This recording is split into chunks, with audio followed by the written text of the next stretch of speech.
வீட்டில் ஏதாவது ஃபங்க்ஷன் வந்தாலே வீட்டை க்ளீன் பண்ணுறது பெரிய ஒரு டாஸ்க்காக மாறிடுது. அதுவும் தனியாளாக பண்ணுறது ரொம்ப பெரிய விஷயம். 1 டே தான் 2 டேஸ் கூட ஆகிடுது. நான் வந்து டெக்கரேஷன் வந்து நாளைக்கு வந்து ஸ்டார்ட் பண்ணிக்கலாம் அப்படின்னு சொல்லி இன்றைக்கி வீட்டை வந்து க்ளீன் பண்ணுறதுல இறக்கிட்டேன்.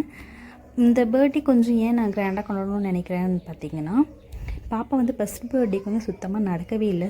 தனியாக நிற்கக்கூட நிற்கலை, மற்றவங்க சப்போர்ட் இல்லாமல் நிற்கக்கூட மாட்டான். அதனால் நாங்கள் ஃபஸ்ட் பர்த்டே வந்து சிம்பிளாக நாங்கள் ஃபேமிலி மெம்பர்ஸ் வரைக்கும் கொண்டாடணும். செகண்ட் பர்த்டேக்கு அந்த மந்த் ஃபுல்லாக ரொம்ப சிக்கு, ஏனே தெரியல. சரி இன்னும் டிஸ்டே மாரி ஆகிடுமேன்னு சொல்லிட்டு நாங்கள் அதையும் கொண்டாடலை. ஆனால் என் ஃபஸ்ட்டு பாப்பாவுக்கு வந்து எல்லா பர்த்டேயும் அவ்வளோ ஒரு மிஸ் பண்ணாமல் கொண்டாடிவோம். இந்த பாப்பாவுக்கு தான் பண்ண முடியும். இப்படியே ஒரு வழியாக மார்னிங்லேருந்து ஓரளவுக்கு ஒர்க்கெல்லாம் முடிஞ்சிருச்சு. இந்த ஒர்க்கிங் நடந்துகிட்ருக்கும்போதே இதுக்கு ஒரு கொரியரும் வந்தாச்சு.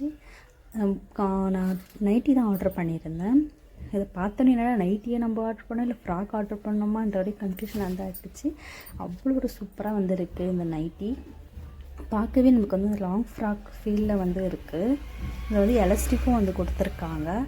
இதை பார்த்தோன்னே நான் எதுக்கும் திரும்பி நம்ம செக் பண்ணி பார்க்கலாம், பார்த்தா நைட்டி தான் ஆர்டர் பண்ணியிருக்கேன். ஃபுல் அண்ட் ஃபுல் வந்து பார்த்திங்கன்னா ஒரு டாப் மாதிரி இருக்குது பார்க்குறதுக்கு, நைட்டி ஃபீலே இல்லை.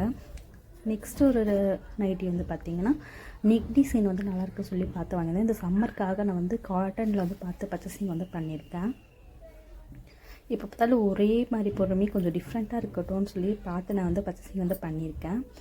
ரொம்ப சூப்பராக இருக்குது, குவாலிட்டியுமே ரொம்ப நல்லா கொடுத்துருக்காங்க. பட் வாஷ் பண்ணால் அந்த கலரில் ஃபேட் ஆகுமா எனக்கு தெரியல.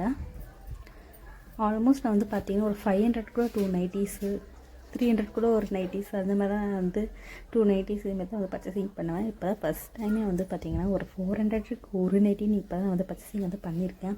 ஏன்னா சம்மருக்கு ரொம்ப கம்ஃபர்டபுளாக இருக்கிற மாதிரி நம்ம என்ன தான் போட்டாலுமே அந்த சம்மரில் நம்ம காட்டன் ட்ரெஸ் போட்டால் தான் நமக்கு ஒரு கம்ஃபர்டபுள் வந்து கிடைக்கும். நம்ம குர்த்திஸ் இது மாதிரிலாம் வெளில பண்ண தான் போட முடியும். கொஞ்சம் யூனிக்காகவும் இருக்கிற மாதிரி இருக்கணும்னு சொல்லி நான் இதை வந்து 2த்தையும் பர்ச்சேசிங் வந்து பண்ணியிருக்கேன். பட் ரெண்டும் பார்க்க எனக்கு வந்து